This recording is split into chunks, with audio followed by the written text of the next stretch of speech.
Hi, good afternoon, finance experts and enthusiasts. This is Tim Mars from your Finance 695 class, and I'm going to be demonstrating financial analysis using Excel.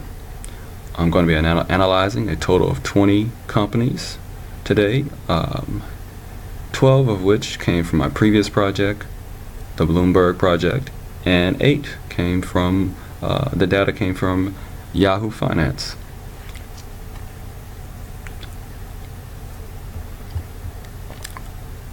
The 20 companies that I chose was Sabre Healthcare, Johnson & Johnson, Swift Transport, Stryker, CareFusion, Anadarko Petroleum, Old Dominion Transportation Company, ConocoPhillips, Amazon, Raytheon, CSX, Providence Service Company, Compass Group, Boeing, Fluor, Whole Foods, Target, Chevron, Medtronic PLC, and J.B. Hunt.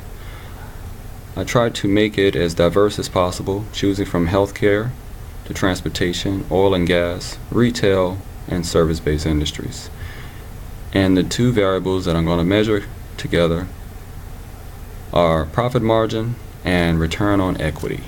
These are very important for the overall company's health, and I hypothesize that they can also give us a good indicator on how well the company is doing, as well as a growth of the profit margin will increase the return on investment for increased shareholder returns. So my hypothesis is that as the company's profit margin increases, it will thereby increase the return on equity for increased shareholder returns. All right, let's check that out. I'm going to go ahead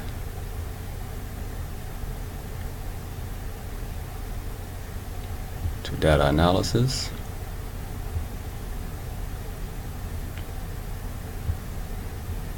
Choose regression, and for the X input range, I'm going to highlight the profit margin column, because this is my independent variable. And for the Y input range, I'm going to highlight ROE for my dependent variable. Make sure that the labels are included, and I'm going to hit OK. I'm going to spread this out so we can see all the information and data.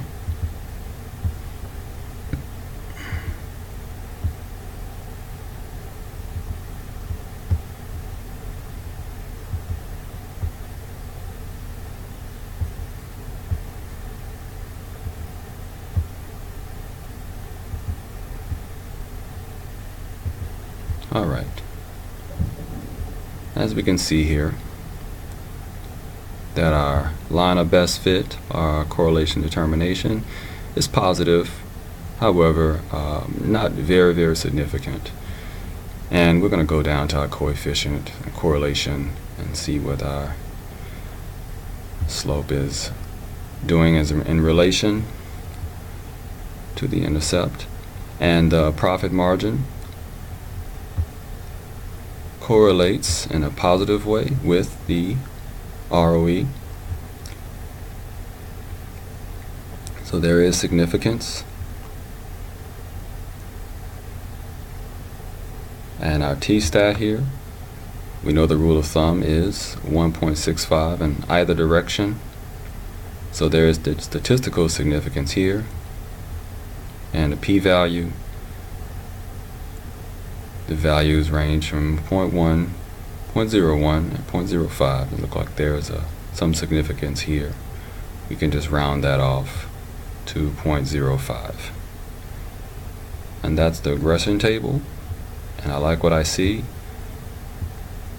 It supports the hypothesis that I presented, which was a increase of the profit margin will thereby respectively increase the return on equity for increased shareholder returns. So I stand by that hypothesis.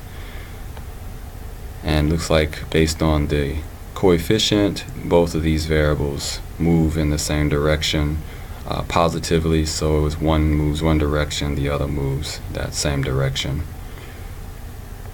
in most cases.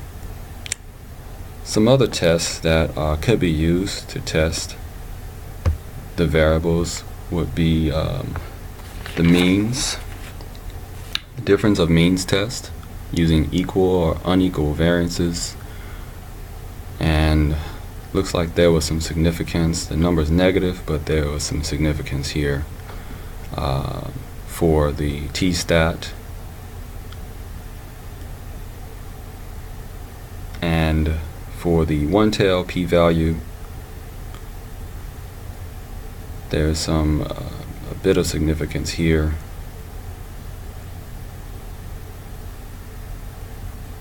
And we'll also look at the unequal variance here. Looks like there's, again, the t-stat is negative, but there's some significance there, and our p-value is the same, so it's probably will be more significance if there was a larger sample size, so that's one of the conditions that can determine how well a test works. In this case, I tend to like what I'm seeing with the regression test, looking at my coefficients and my p-values giving me more significance and validating the hypothesis. However, if it didn't work, there are two reasons. One being there was nothing going on, or I didn't test it correctly. Either way, you can always change your sample size or change your variables to see the relationship. Some will be negative, some will be positive. Other variables I could have tested would have been the profit margin and dividend yield, profit margin and payout ratio, ROE and payout ratio, and ROE and total asset turnover, depending on the industry. Overall, profit margins are a good way to gives great insight into how well a company generates and retains money and liquidity and its ability to pay investors dividends, which is why I chose it as my independent variable.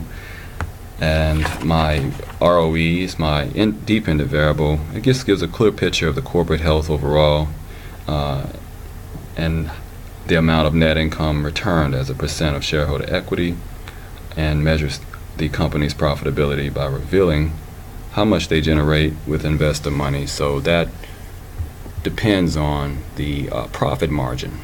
So that determines the outcome. As we know in the income statement, that return on equity is, you pay the investors last, so it's depending upon how much profits are made with the profit margin ratios. Overall, that's it for me. I've enjoyed it, and have a good afternoon.